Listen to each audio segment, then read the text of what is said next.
లేదా పరిణామాలు తెలియకుండా చేసిన తప్పు కాదు మావయ్య గారు.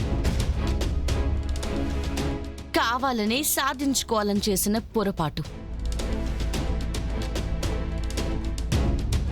ఎందుకు చేసినా తప్పు జరిగింది నాన్న. దానికి వాళ్ళని క్షమించండి. యువరాజ్, నాన్నకి సారీ చెప్పు. చూసావరా, తప్పు చేస్తే ఇలా నలుగురిలో తలదించుకోవాల్సి వస్తుంది. ఇలా సంబంధం లేని వాళ్లతో కూడా మంచి చెప్పించుకోవాల్సి వస్తుంది. మావయ్య గారు, ఏంటమ్మా, ఏంటి?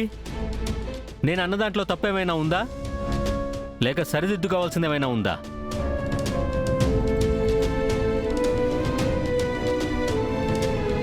అయితే మాకు మీకు ఏ సంబంధం లేదంటున్నారు మావయ్య గారు? ఏ బంధం ఉండకూడదని అంటున్నారా నాన్న? ఉన్నా నాకు సంబంధం లేదంటున్నా.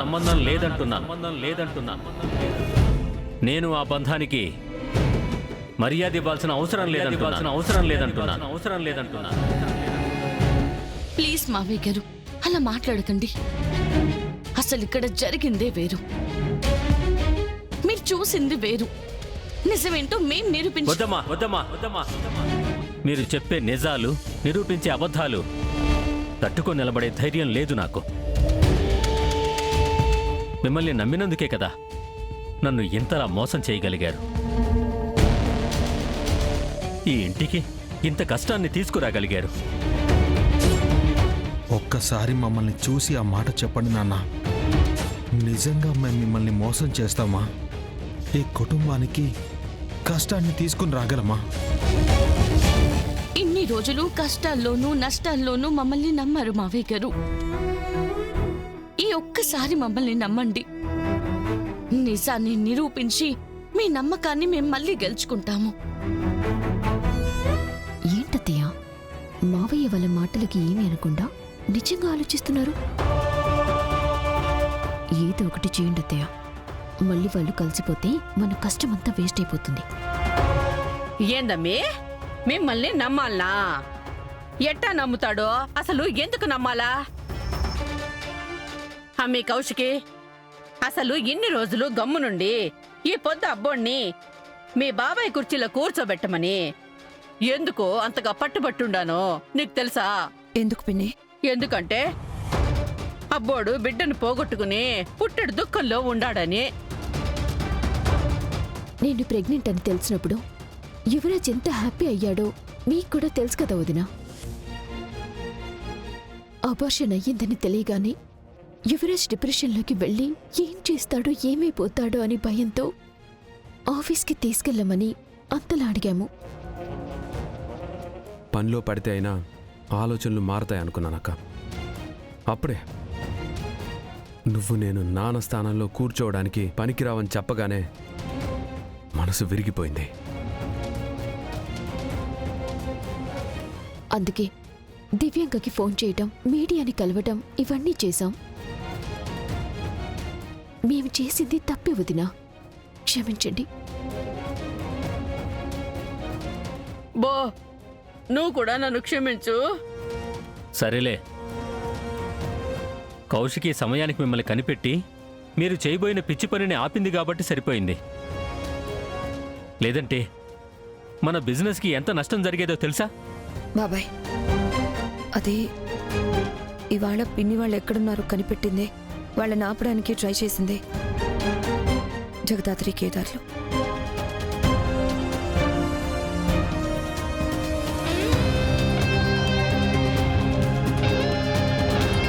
థ్యాంక్స్ జగదాత్రి. నిజంగా ఇవాళ మీరు లేకపోయి ఉంటే ఆ దివ్యాంక పిన్ని వాళ్ళని అడ్డు పెట్టుకుని మన కంపెనీలను దెబ్బ కొట్టేది.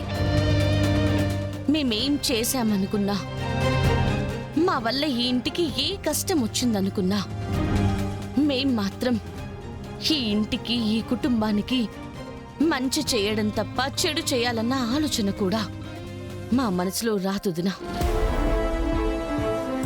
ఇవాళ చేసింది సాయం కాదక్క, అది మా బాధ్యత. నా తమ్ముడు తప్పు చేస్తుంటే వాడిని ఆపడం నా బాధ్యత.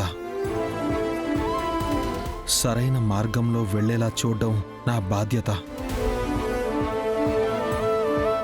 ఏం చెయ్యాలో ఏం చేయకూడదో మీకు చెప్పాల్సిన అవసరం లేదనుకుంటా నిషి.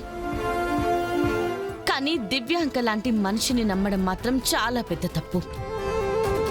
మన కుటుంబంలో ఒకరి చెడు కోరుకునే మనిషి మన మంచి ఎప్పటికీ కోరుకోలేదు నిష్క. మంచికి చెడుకి తేడా తెలియని మనుషులతో స్నేహం చేస్తే నష్టపోయేది మనమే. అందుకే నీకెంత కోపం వచ్చినా, ఎంత ఆవేశంలో ఉన్నా ఆ దివ్యాంకని మాత్రం ఇంకోసారి నమ్మకు నిషి. అది అక్కకే కాదు నిషి, నీకు కూడా అంత మంచిది కాదు. మేం చెప్పేది వింటున్నావా నిషి? ఆ వింటున్నా. మీరు ప్రవచనాలు ఇవ్వడం ఆపిస్తే మేము పైకెళ్తాం. అసలే చాలాసేపటి నుంచి నుంచొని కాళ్ళు పట్టేస్తున్నాయి. బో ఇంక తూరేట తప్పు జరగకుండా చూసుకుంటాము, సరేనా? పదండమ్మే.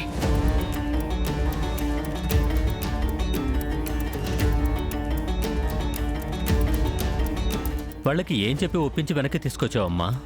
అది బాబాయ్, యువరాజ్ని మీ స్థానంలో కూర్చోబెడతానని ప్రామిస్ చేశారు మావయ్య గారు. రేపే ఆఫీస్కి తీసుకెళ్లి అందరి ముందు ప్రాజెక్ట్ లీడ్గా అనౌన్స్ చేస్తానని చెప్పారు. బోర్డ్ ఆఫ్ డైరెక్టర్స్ని ఒప్పించడం కష్టమని తెలుసు బాబాయ్. కానీ పిన్ని వాళ్ళు ఒప్పుకుంటే తప్ప ఇంటికి రావని చెప్పారు. మరిప్పుడు అందరినీ ఎలా ఒప్పిస్తావు కౌష్కి? ఒకసారి ఒప్పుకొని వాళ్ళు ఇప్పుడు ఎలా ఒప్పుకుంటారు? ఏదో ఒకటి చేయాలి బాబాయ్. మాటిచ్చాను, తప్పదు. ఒక్కొక్కరితో పర్సనల్గా మాట్లాడి ఒప్పిస్తాను. మీరేం టెన్షన్ పడకండి. సరే అమ్మా. సరే వదినా, మేము వెళ్ళి ఫ్రెష్ అయ్యి వస్తాం. సరే జగదాత్రి.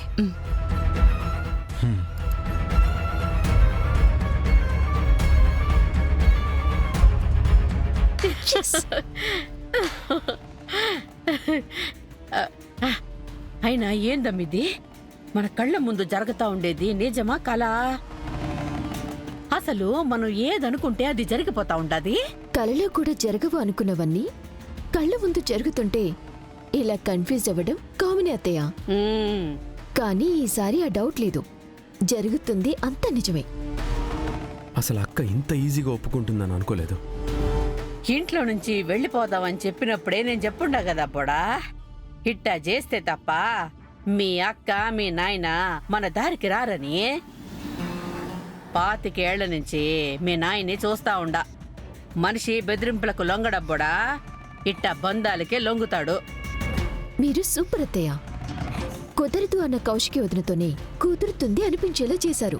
యువరాజుని కుర్చీలో కూర్చోబెట్టే ప్లాన్ వేసింది నేనే. అయినా దానికి బీజం పడింది మాత్రము నీ ప్లాన్ దగ్గరే అమ్మి. నా ప్లాన్ దగ్గర ఏ ప్లాన్ అత్తయ్య? కడుపుతో ఉండవని నాటకము మొదలు పెట్టుండావు కదా, అది.